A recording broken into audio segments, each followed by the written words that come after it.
Paul, yes. I'm just looking at these ex post facto laws. Yes.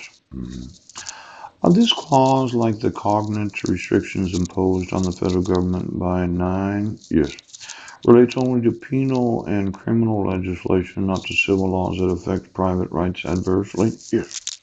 Calder versus Bull. Justice Thomas indicated a willingness to reconsider Calder to determine whether the clause should apply to civil legislation. More burdensome the punishment for a crime? Yeah. As a crime an act previously committed which was innocent when done, which make more burdensome the punishment for a crime after its commission, or which deprive when charged with a crime of any defense available according to law at the time the act was committed. Now, the bar is directed only against legislative action, does not touch erroneous or inconsistent decisions by the courts. The fact that a law is ex post facto and invalid as to crimes committed prior to its enactment does not affect its validity as to the subsequent offenses. Statute that mitigates the rigor of the law in force at the time the crime was committed, or merely penalizes the continuance of conduct lawfully begun before its passage is not ex post facto. Now, I notice there seems to be a lot of changes to the laws. Yes, yes. Let's look at the law in 2011. Ouch. You accuse somebody of domestic violence and child abuse. Right. You buy plane tickets, you don't tell them. You take their kids, and the individual does 7 hours of parenting classes and has their record expunged.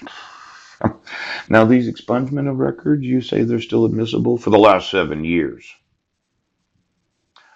Um, it, well, denial of future privileges to past offenders. The right to practice a profession may be denied to one who was convicted of an offense before the statute was enacted.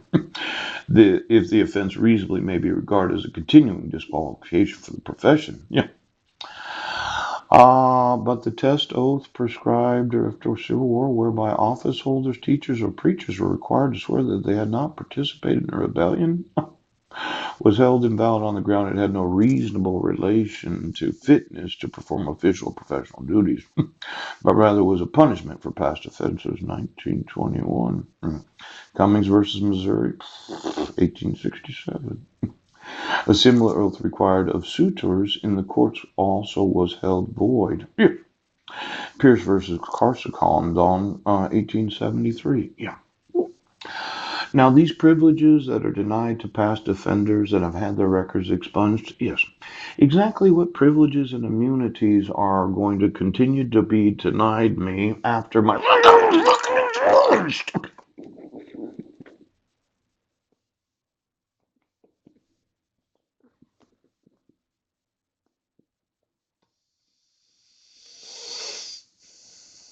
Now, I know, seems like a difficult question.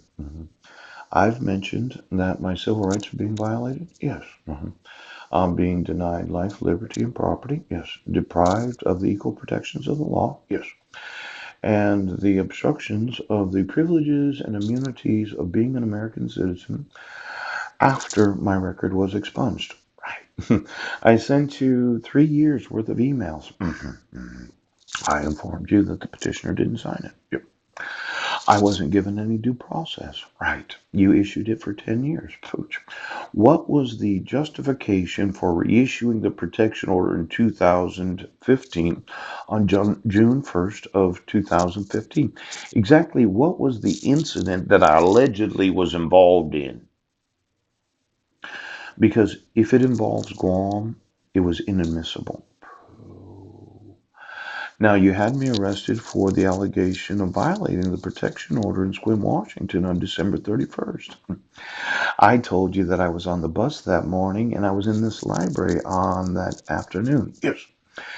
You continue to deprive me the privileges and immunities of somebody that was arrested, pooch, but my record has been expunged since 2012, 6 years ago. Now, what is your reasoning for issuing any protection order after my record was expunged? And what possible reason, yes, rationale, what what could have possessed you, yes, to want to issue a dissolution of marriage where there was no proof of service, yes, and there, well, denial of future privileges to past offenders. Without offending the Constitution, because we wouldn't want to do that now, would we? Approach statutes barring a person from practicing medicine after a conviction of a felony. Ouch. Well, why don't we get the actual criminal records of every individual, yes, that has the professional licensing necessary to be employed in a profession? Medicine, mandatory reporters. Psychiatric, yes, all those mental health evaluations.